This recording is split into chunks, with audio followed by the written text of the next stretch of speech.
নতুন pension scheme প্রত্যয় বাতিলের দাবিতে সব বিশ্ববিদ্যালয়ে বন্ধ রয়েছে ক্লাস পরীক্ষা। কর্মবিরতি ঘোষণা দিয়ে কর্মবিরতিতে শিক্ষক কর্মকর্তারা।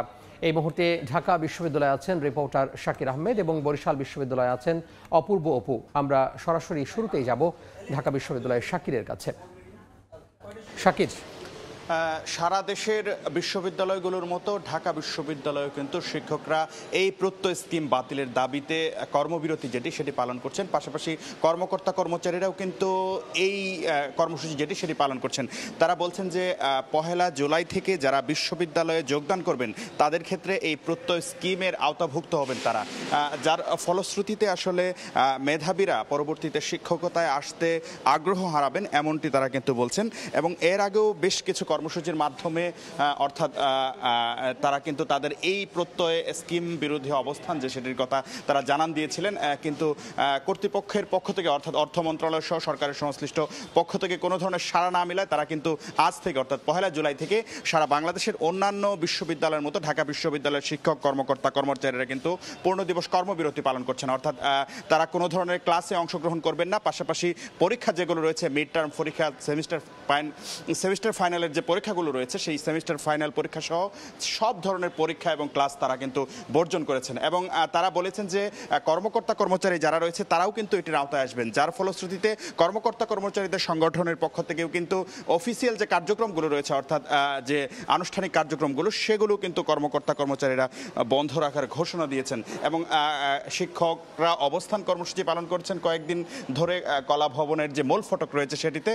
পাশাপাশি কর্মকর্তা কর্মচারীরাও কিন্তু এই প্রত্যয় স্কিম বিরোধী অবস্থান তাদের সেটি ব্যক্ত করেছেন। এবং তারা বলছেন যে বিশ্ববিদ্যালয় স্বায়ত্তশাসনের পরিপন্থী এই স্কিম বাতিল না হওয়া পর্যন্ত তারা তাদের যে আন্দোলন সেটি চালিয়ে যাবেন।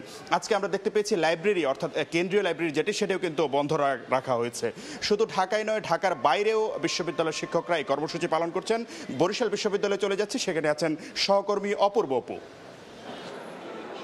সারা দেশের বিশ্ববিদ্যালয়ের মতোই বরিশাল বিশ্ববিদ্যালয় আজকে থেকে লাগাতার আন্দোলন কর্মসূচি শুরু করেছে। এর আগে খণ্ড খণ্ড আন্দোলন করলেও আজকে থেকে অনির্দিষ্টকালের জন্যই বিশ্ববিদ্যালয় কার্যত অচলের দিকেই হাঁটছে বলে জানিয়েছে এখানকার শিক্ষক কর্মচারী কর্মকর্তারা।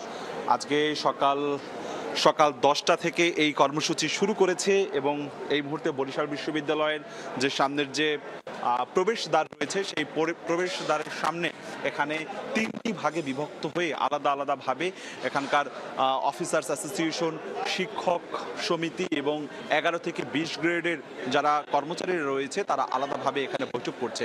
আপনি জানেন যে সার্বজনীন পেনশন স্কিম বিধিমালা 2023-এর প্রজ্ঞাপন থেকে পাবলিক বিশ্ববিদ্যালয়ের কর্মকর্তাদের যে সম্পৃক্ত করা হয়েছিল, শিক্ষক কর্মকর্তা কর্মচারীদের সম্পৃক্ত করা হয়েছিল সার্বজনীন পেনশন স্কিমে, সেটির তারা বাতিল করবার দাবি জানিয়ে এই আন্দোলন কর্মসূচি শুরু করেছে। এর আগে শিক্ষকরা এখানে আন্দোলন কর্মসূচি চালিয়ে আসছিল, তবে আজকে থেকে এই আন্দোলনের সাথে এখানকার কর্মকর্তা কর্মচারীরা বিভিন্ন পর্যায়ে কর্মকর্তা কর্মচারীরাও এখানে অবস্থান নিয়েছে। ঠিক সকাল 11টা বাজে এখন অফিসার্স অ্যাসোসিয়েশন তারা এখানে বসেছে। এর পাশেই কিন্তু আবার কর্মবিরতি এবং অবস্থান কর্মসূচি করছে 11 থেকে 20 কল্যাণ পরিষদ, তারাও আলাদাভাবে এখানে অবস্থান নিয়ে তাদের সব ধরনের কার্যক্রম বন্ধ রেখেছে। ফলে বিশ্ববিদ্যালয়ের একাডেমিক কার্যক্রম কিংবা অন্যান্য যে কার্যক্রমগুলো রয়েছে সমস্ত কার্যক্রমই আজকে থেকে বন্ধ হয়ে গেছে। এতে শিক্ষার্থীরা বিপাকে পড়বেন, কেননা ঈদের ছুটি কাটিয়ে মূলত এখন বিশ্ববিদ্যালয়গুলোতে একাডেমিক কার্যক্রম শুরু হওয়ার কথা ছিল। সেই জায়গাতে এমনিতেই সেশন জট রয়েছে, সেই জায়গা থেকে আজকে এই যে আন্দোলন কর্মসূচি শুরু হয়েছে, একদিকে শিক্ষক পরিষদ অন্যদিকে কর্মকর্তা কর্মচারী পরিষদ, দুয়ে মিলে এখন একেবারেই অচল অবস্থা বিশ্ববিদ্যালয়ের সব ধরনের কার্যক্রম।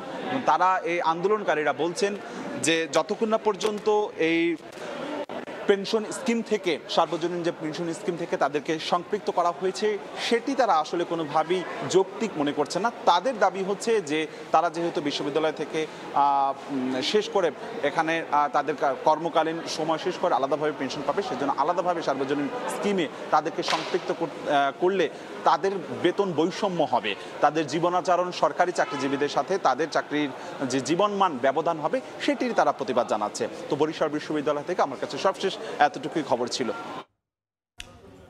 আমরা সরাসরি যুক্ত ছিলাম বরিশাল বিশ্ববিদ্যালয় এবং তারও আগে ঢাকা বিশ্ববিদ্যালয় থেকে।